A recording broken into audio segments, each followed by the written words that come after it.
Hello, friends. Welcome to the podcast. Today, I have a wonderful guest for you. Her name is Dr. Jyothi Alagappan. Did I say that right? You did it. Yay. She's the Vice President of Medical Operations for Thrive Pet Healthcare's East Group. She previously served as an area medical director with Thrive Affordable Vet Care and has built a career focused on expanding access to veterinary care, including opening multiple general practice and emergency hospitals nationwide. She earned her bachelor's degree in neuroscience and behavioral biology from Emory University and her veterinary degree from St. George's University, followed by a rotating internship in emergency and specialty care in Atlanta. Emory recently named her its 40 under 40 list, recognizing her leadership and impact in veterinary medicine. She's also a strong advocate for innovation in veterinary medicine and works closely with Thrive Pet Healthcare partner Vetspire, where AI tools support hospital medical teams in their daily work. Outside work, she enjoys tennis, soul cycle, travel, exploring new restaurants, cheering on the New York Yankees, and spending time with her golden doodle, Luna, who you see behind her. Welcome to the podcast, Jyothi. I'm delighted to have you. Thank you so much for having me. I'm super excited. Yeah, I was stumbling over that bio a little bit. I Yeah. should have I should have read it a couple more times before I read it. But anyway, I think I got it all out. So hopefully it was Yeah. all accurate. So, my first question to all my guests is to ask them to tell me their veterinary story because I love to hear where you started and how you got to where you are today. So, as much as you want to share. Yeah. My story is perhaps a little unique. My story started in the human ER world. And so my father is a human ER doctor, and I grew up going to work with him all the time. Nice. So if I was sick, I would go into work with him. If school was closed for any reason, we might have had snow days, but the ER was always open. So I would go to work with my Nice. dad. And I should have stayed in his office, but I always found myself wandering around and really got to see the intricacies of how the hospital worked and the ER worked. And it was really cool to see. It was fast paced, right? There's so many things happening. Like I sat by the ambulance bay sometimes, like there's so many cool things going on. Um, and, that was my early exposure to medicine. So the unpredictability, the pace, the intensity, I really loved the ER and I was drawn to it. It was really cool to see people getting fixed, right? There's some really sad things also. It was, my dad was my hero, and watching him make, decisions and problem solving and working as a team, um, it was really meaningful and it was really cool to see him do that. And so I was like, I'm going to follow in his footsteps, right? And I went to college. I went to Emory. I was pre med. I was super excited. Oh, okay. And I was talking to my dad. I will never forget this conversation. I was studying for the MCATs. I was going into my junior year, and he goes, I thought we talked about this. You can't go to medical school. And I said, what? We had this conversation. I was like, what do you mean? This man that has lived it and the progression of human healthcare and that system of the burnout, the administrative burden, he was like, you're going to end up going to med school, doing a fellowship, doing an internship, and finally practicing. And it's not the life that you thought you were going to have. Really? Hmm. And so I really found myself at a crossroads at a pivotal point in undergrad where I was like, what am I going to do? And so I knew I loved medicine, and I had been in and out of the hospital most of my young adult life. And so I knew I was going to do medicine. I didn't know how I was going to do it. And that's what led me to veterinary medicine, um, which was really a unique transition. And it was a quick transition because I went all in. And I started, and I was in Atlanta, and I was, shadowing at different clinics. I was working at the aquarium. I was doing anything I could with animals to see how I could get, the medicine still intertwined in my life. Um, and it kind of clicked, and it kind of just happened. Were you an So, animal lover before that? Like, did your family have pets or anything, or was there any animal yeah, connection?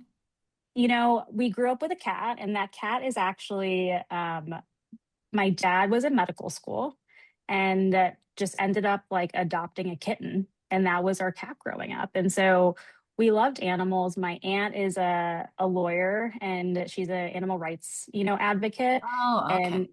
And I grew up with dogs and cats, and my family loved them. I don't think that I put the medicine together with animals until Right. later on. Um, and getting into vet school, right? That's not easy. And so pivoted really fast. And I'd already missed the deadlines for MCAS and all of that. So that's how I ended up at St. George's. And I loved my time there. Um, and then I applied for an internship, and I got exposed to the ER during my internship. And it just felt so natural given what I was exposed to and what I knew growing up. Yeah, I find it fascinating that your dad said don't do human medicine, but he was okay with veterinary medicine.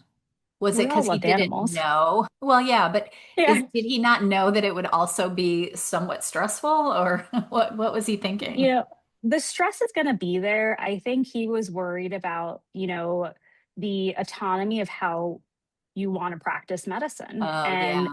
the ability to practice is so different in the human healthcare system today. Yeah. And he was noticing those changes in his career. And so, I give him major kudos to be able to even identify that while you're doing it, Mm.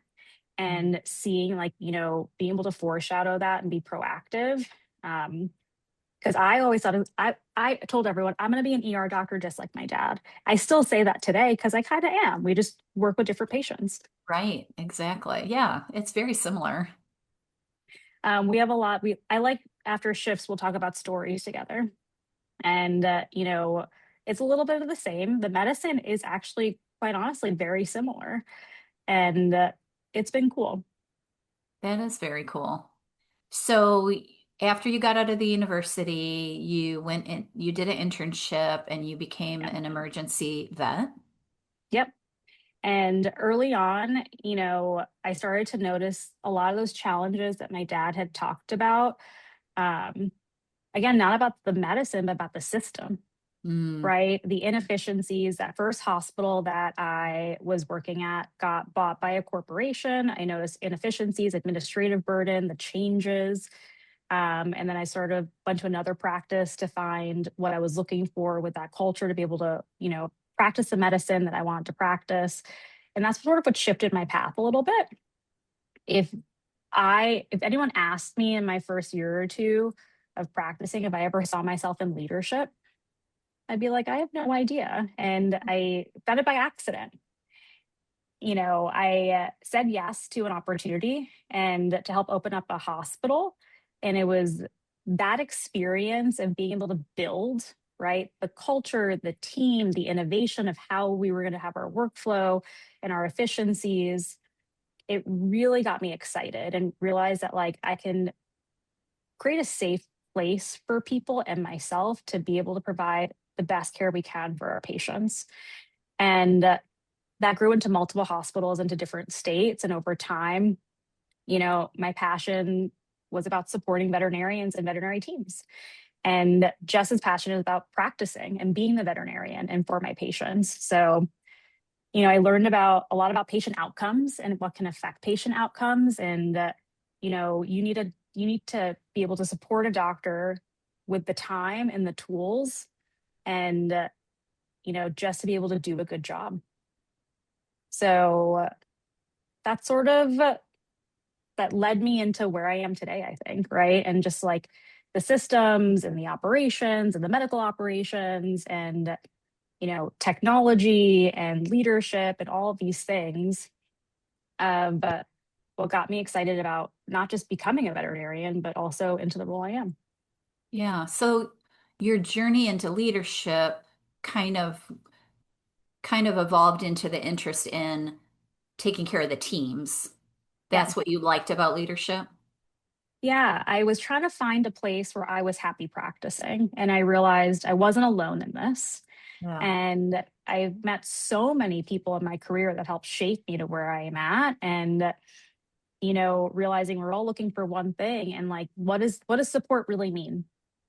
And understanding the financials, understanding the schedule, understanding workflow, and also do we have the right skill sets and training tools, right, for our people. And our people's everybody from the front to the back of the house. So in your current job, is that part of what you do, is you design the systems for the teams? Yeah, and help support them in because one team might be very different than another, right? And so what tools they may need might be different. And to me, the teams know where their roadblocks are, and uh, and maybe sometimes they don't, right? And that's where the fun lies, to get to know them, be in the trenches, and really figure out like where they need to get from A to B and how we can help them do that. And sometimes we also forget our why. Like, why are we here? And it's about the patient, it's about the owner, it's about the medicine. Um, so it's been a fun little journey exploring all of that. Yeah, it does. It sounds really interesting. I think I enjoyed leadership from the standpoint of kind of designing my own hospital, and it sounds like that's what you did as well. Like I could design it the Yeah. way I wanted it and the way I wanted to run the team. Yeah. When you're kind of a natural leader or you have that entrepreneurial spirit, that's kind of what I think appeals to us as hospital Yeah. owners or managers. So tell me a little bit about how you get to know the teams, how people can create better teamwork, maybe better work-life balance in their hospital if they're out there and they're trying to be a leader in a hospital. Yeah. I think it's all about people and relationships, right? And Mhm. so I joke that I can talk to a wall. Like, I love getting to know people. I love You're asking an questions. you're a ex what do I I'm an want to say? extrovert. Extrovert. Yeah, I was like, I'm trying to find the Yeah. word extrovert. You're an extrovert, which is unusual in veterinary medicine. A lot of veterinarians Yeah. are introverts because I say that a lot. I'm an Yeah. extrovert as well, but I think a lot of veterinarians are introverts.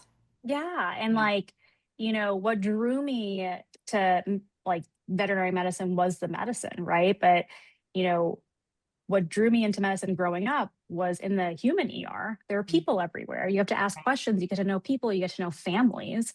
And my dad's family was also the residents and all of the nurses, and like I grew up in that kind of environment. Environment. Yeah.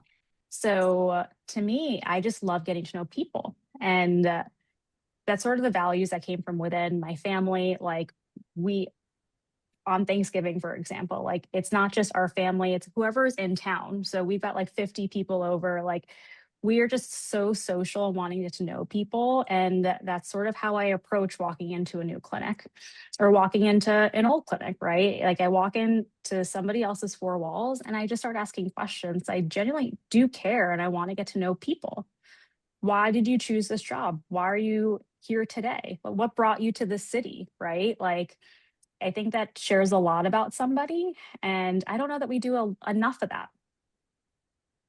So would that be part of your advice if somebody is trying to change their culture or they want to create a better environment for their team, that the first step would be getting to know everyone?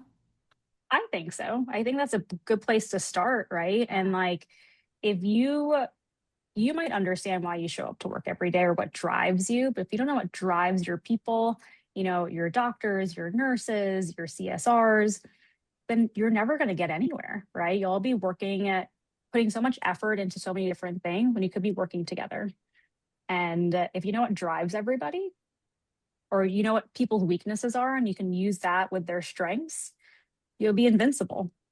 Yeah, so some of that comes from asking a lot of questions, seeing what other people want out of this career, Yeah, and then trying to intertwine all those wants and needs into some sort of culture.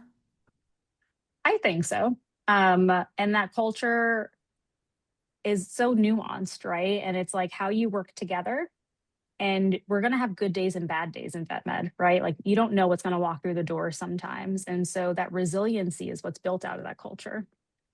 And I think that's super important. And the tools that you have that will help build that resiliency. And sometimes the tools will fail, right? And that you have to be able to work through that together. And if you don't know each other, be able to communicate with one another and support each other when a man's down, because we're all human, it's going to make it so much more difficult. Yeah, it absolutely does. So, talk to me a little bit about some of the tools that you use, that you train with, that you recommend for the hospitals that you work with. Because I know you have an interest Yeah. in that. It said it in your bio about the AI tool, Yeah. that kind of thing. I it's funny, like where we've progressed today. I think about myself in vet school where I was pen and paper. I was all the highlighters of all the colors. I was highlighting everything, even though we Yes, had laptops, right? I right, was very much so focused and tangible. Like I still like to read a book, but when I'm in the ER, if I'm working a shift, my laptop doesn't leave my side. And I have built like a major library that I've been able to input into our PIM system.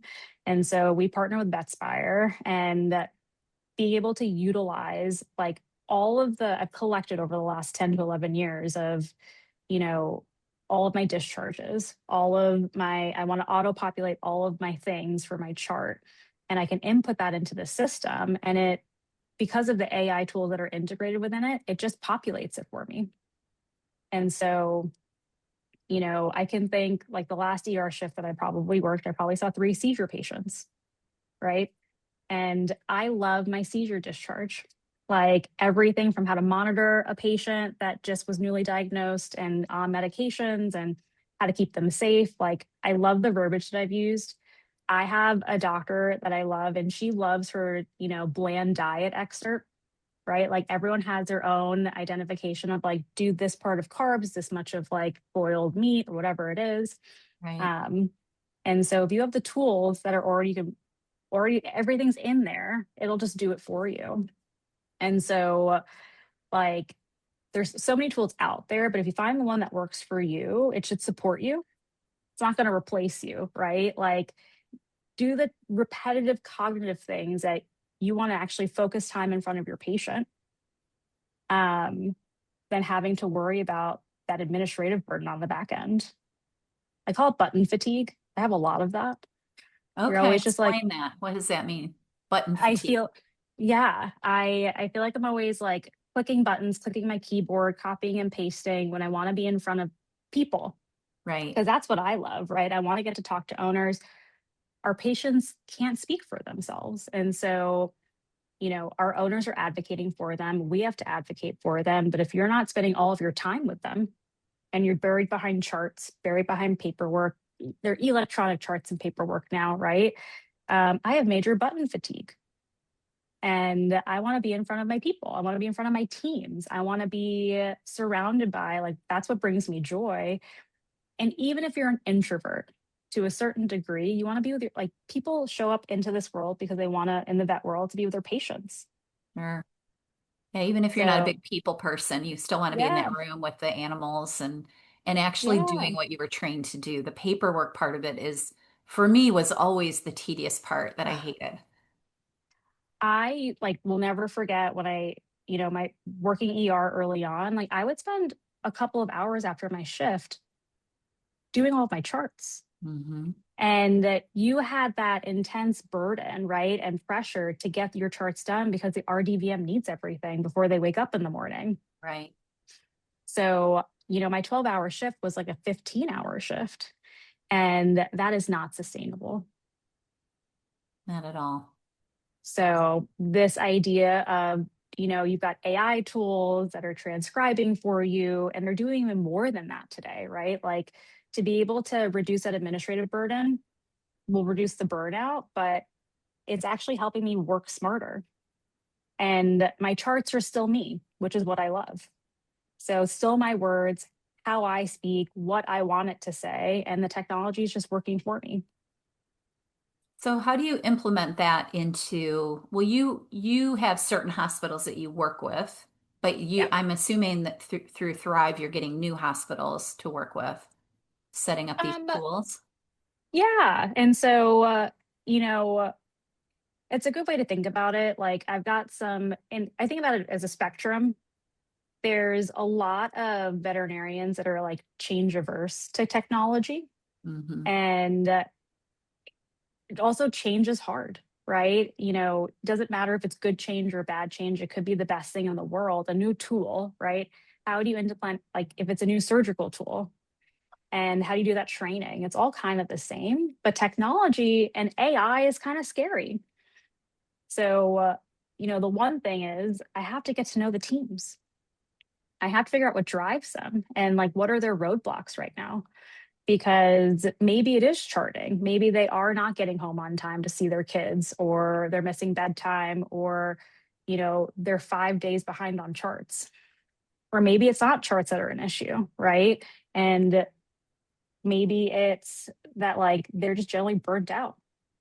You've been doing this for so long. And I I don't know if you remember COVID and that time of like, I remember it well because I was running my yeah, hospital at the time and it was just crazy. I remember yeah, crying, people crying every morning when I got to work. And yeah. it was just such a crazy time and trying to figure out how to run your hospital. And it was insane. There was no handbook for how to run a hospital in a pandemic, right? No, And we we had to all had to punt, figure it out. right? I feel like we're all still coming off of that. Mm-hmm. And I there's would so much agree. that happened during those couple of years of the patient load, I feel like increased tenfold. And there's data out there to support that, right? And we're easing up on that a little bit today and like normalizing, Right. but we're still triggered by that. The ERs are for sure. The ERs, my gosh, they didn't get, in our general practices, everyone was dropped off. I feel like communication kind of sucked a little bit. It was hard to keep up. And our charts definitely couldn't keep up with that. And so I'm very mindful of that. And while we might have the time to try new things, unless you understand what your people need and what they want and how to bridge that together, it's always going to feel like a burden. So I am never going to tell anyone you have to do this or you have to do that. But I'm living proof that it helps, right? And I've got other vets that like share with me all the time, being like, I got to leave my shift on time today. Or, I actually got to see like one of my long-term patients that got sick last minute because I had the time and like brain space to do it. And that brain space, that cognitive load is something that like I love having back, because when I come home burnt out and I'm like not wanting to talk to anybody and just like veg out after a long shift, it sucks. It absolutely does. So, can you give me, I guess because I'm kind of thinking of it as a little bit abstract. Can you give Yeah, me an example of, I mean, I understand how that AI helps you write up your notes and how you can use all these tools to make your life a little bit better, but can you think of a specific example where um, you were able to go into a hospital that was very overwhelmed and burned out and frustrated with vet med in general, and kind of help them get, as a leader, help yeah, them coordinate themselves into a better, less toxic work environment, less stressed out group? Do you have a yeah. story? I live in New York today. And so that's where I grew up. And, I'm being back home, and there's a practice that is near where I grew up on Long Island. And, you know, it's not that they were toxic, it's just that they were so youth, they had a good workflow. And this is actually really interesting. Even when something is good, it still can be maybe a little bit more efficient, right? And so Sure. like I love just going to the hospital and just watching and observing. Well, a And I lot of love, times hey, you don't even notice because you're yeah, so used to the way it works that you just keep yeah. doing it that way. Yeah, I love that. And so what's actually really cool about VetSpire is that a lot of this stuff is integrated within it.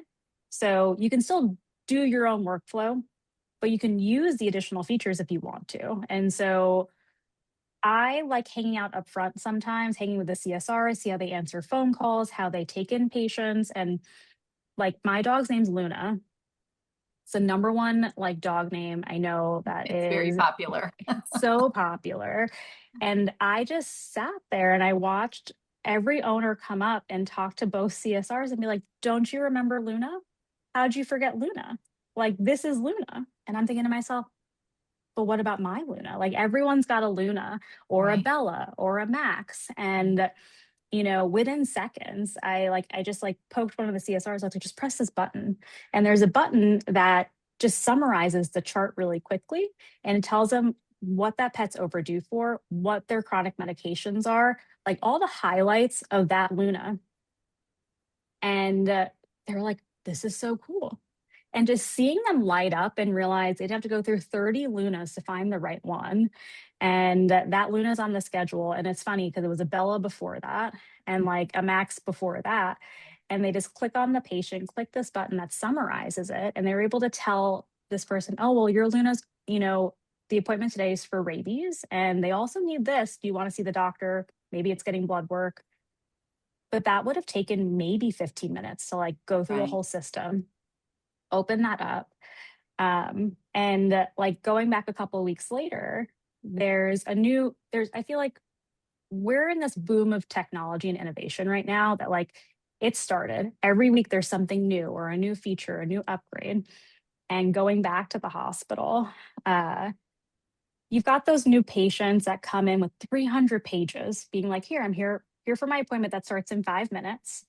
Right. For Here's, my second opinion, those are the ones yeah, whenever they said there's a second opinion and they gave me a stack of papers, I was like, yeah. oh, And they expect you to know everything sure. even before they walk through the door. So here are Right. like all of the pages of all the opinions and all the things. Now I need your decision in the next 30 minutes. Scan all of that in and you press the button and it summarizes it for you. Right. And so like, and it quickly identifies and already like updates the chart with the vaccines, any medications. So like all of that workflow that they're doing and copying and pasting, that button fatigue going back and forth is Yeah, done for them. love that. And truly, she was like, it's like Christmas morning, is what she said. And I was like, I wish I videotaped this because I was like, yes. Like the little light bulbs are going off over their head. Yeah. It was the coolest thing because I saw it happen in real time. Sure. And what was really awesome about that is like I just sort of let their workflow speak for itself. Nudge a couple of things, see if it works. And some people are just curious enough to press some buttons that are in front of them and realize, like, holy cow, that's pretty impressive. And the doctor was able to review that like in 3 to 5 minutes and be able to have the full 30-minute, I think it was like the fourth opinion on that case. Uh, Those and are we've all experienced that. sure.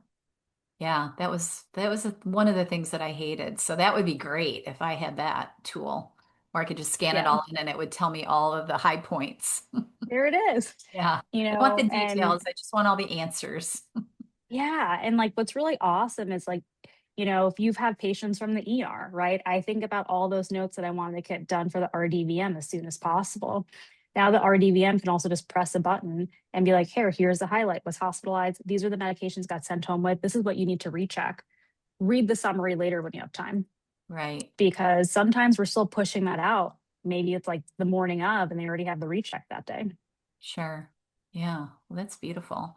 So does the work you do only apply to the Thrive Hospital's ER, or is it all for the general practices or both? All of them. And so, it's interesting because anyone that uses that platform, that uses Vetspire, will have access to all of this. And so, what I think is really cool, and my history of like where I've been and my veterinary journey, Vetspire has actually been the tool that I've used at most of the hospitals I've worked at and supported. Oh, interesting. So I've seen it evolve from You a knew it technology well. standpoint. Hmm. And I've evolved, right, as a veterinarian, as a leader, and as a person. So it's been really cool to, because Vetspire is such a collaborative group. It's like co-creation. You're working with the software team. It's a platform that was built by a better veterinarian for veterinarians. And so, you know, every place that I've been at, I've been giving them feedback, getting updates, looking at how it is. And I kind of feel like I've built it for me, but also everyone else that works with us built it for them. Right. So it's a really cool community. Um, and it's really unique how my life has sort of progressed. And like that's the software that I use all the time. So that's got me really excited about just technology in general because I want to work smarter, not harder. Right. I think everybody does. And it's a big part of our culture now in veterinary medicine to try Yeah. to have that lovely career that we all want, but also have the life outside of vet med. Yeah. And that's why I do what I do. So it sounds like these tools are going to help create some of that freedom that we Yeah. want. So we're The not always just reading records and writing up records, Yeah. And the thing is, like, it's not to make everything about technology. It's really about making the profession sustainable, right? right? And I feel like I have heard about so many classmates in the last couple of years that are leaving the profession or like picking up relief shifts and like this is not their full-time thing anymore.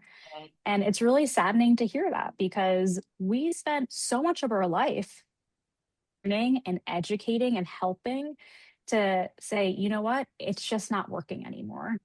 And we can't let that happen. I feel like we're such a really cool, close, like innovative community. And we have to be there for each other so that we can be there for our patients. Yeah. Yeah. My opinion is it really is the best career that anyone can have. Yeah. And so I'm all for anything that can keep us all doing it so we're not burning out Yeah. independently. So what do you I see as the mean, future of it? Or say what you were going to say first before I lead you off of that thought.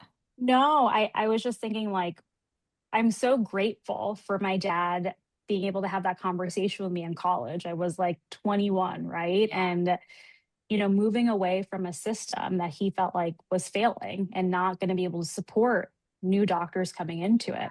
Yeah. And I'm realizing I'm having this similar passion and feeling in the sense of urgency to do the same for us in the veterinary That world, meant, right? And so the difference is, yes, there's probably, or maybe not enough legislative burden. There's a lot in the health, like human healthcare system, yeah. but there's so much that we can do. And maybe this ties into your question now about how we can support the longevity of veterinary medicine. And I think it's leaning into the innovation, leaning into, the team communication, the hospital operations, our clinical workflow, and how that we can make that work for us so that we can still show up every day and be passionate about why we chose this career to begin with. And really enjoy what we do. Yeah, we have to like, I love my job. And, I remember there are jobs I've had in the past where I used to go home crying every day after my shift. Felt like I couldn't do a good job, or I didn't have the mentorship, or I didn't have the support, or I had 17 charts to write. And you never knew how you were getting out from under it. Yeah, Yeah, I've it coached just, some people that come to me and they say, I have a pile that, and we'll call it the pile. We'll say, okay, well, we have to yeah, figure out a way to get rid of this pile of records that you haven't written up in months or whatever. And then how do we create a system for yourself to move forward so this doesn't happen again? That we don't get yeah. buried under a pile of things that need to be done that we haven't done. That pile can be so scary and so intimidating. And, I was always worried that once I got to net zero, I was going to have the pile again. Right. Right. And That's a I was constant worried about, battle. yeah, I was worried about, not having the trained technicians around me or technicians that cared enough because they were burned out, having the right mentor, medical director, leaders, practice managers that also cared. And then on top of that, I was so behind in my charts and I was so nervous that I was going to make a wrong decision for one of my patients. Yeah. Or you're going to get caught with a chart that isn't written up, or you forget what you Yeah. did because you Just waited too got long to chills write it thinking up. about that. I Yes. know. Not like I hadn't been there before because I have. Yeah. Yeah, so I love that. So is there anything that we haven't mentioned that we should before we have to start wrapping this up? I mean, it's really fun talking about this. I love Yeah. I this. mean, I think like how we talk about innovation, how we talk about technology, how we talk about making this profession sustainable. I think we need to normalize it a little bit, be more positive as we talk about it. It's super easy to talk about that pile, right? The pile on is scary. Mhm. And, you know, like we referenced earlier, change is scary. But if we lean into it and just try stuff, we can sort of figure out and pick and choose what works for you. And I think we could do more of that. I think, our teams could lean into trial and error a little bit more I still believe that we're building a resiliency from COVID, Mhm. right? Like we got bust down We got during those whammed. couple of Yeah, years. for Yeah. sure. And Yeah, a lot of people so, had to stay home and not work or work from home, but that didn't happen yeah. for us. We had to change the entire way we work. Yeah, it was absolutely crazy. And like I think about what my dad had to do for his teams, right? Because the ER wasn't closing. Oh, yeah, And in that was fact, it was absolutely a mess. And for us, the same thing. But where could people go for their animals? We had to stay open. a mess. So, we're still building the resiliency from that and we will get there. I need to be cautiously optimistic, or else I feel like, and that's just who I am as a person. Um, but we need to try things. And I think that trial and error will really help us sort of figure out what's going to stick to the wall and help our teams be more resilient, help our teams want to stay in the profession longer, and build it to be more sustainable for them. Right. Yeah. So more people can get into this profession and do the great Yeah. work that we do. Yeah, I love that. That's great. So tell people where they can find out more about you, about Thrive, about Vetspire, kind of give us all of that information. So if people want to learn more about what you do, they can track you. Yeah. I like Thrive has its own website. Vetspire is also its own entity that has its own website. Everyone's at all the different conferences.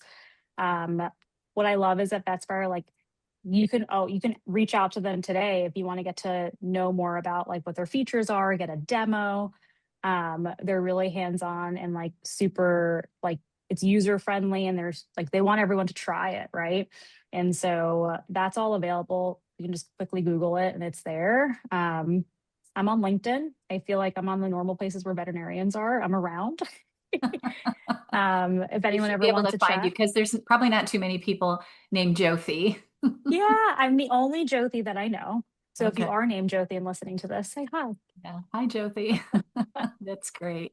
Is there anything else that we need to say before I let you go? I know you said you wanted to take you're taking your dog in.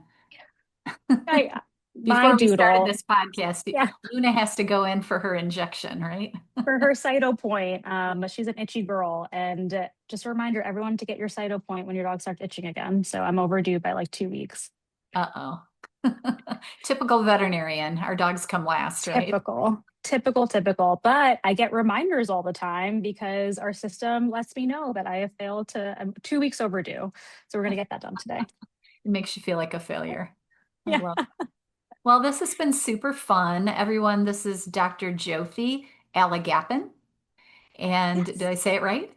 you did. And Thank you. she's a lovely human. And it's been a really good time talking to you and learning about what you do. And if you want to get together another time, maybe we'll get on here and talk a little bit more about leadership and things like Yeah, that, because that's I a would subject love that. I'm passionate about. Yeah. Awesome. Thank you so much, Julie, for having me. And Yeah. Luna. Yes. And Luna, I love that photo. It's great. Is it AI? It is. I It's so figured that'd be on brand. So No, Luna's doing a it's really podcast with cute. us. I love it. I love that picture. So if you're listening to us and you don't see us on YouTube, you'll have to go to YouTube to see the photo. So, well, thanks so much, Jyothi. It was lovely meeting you, and it was a good conversation.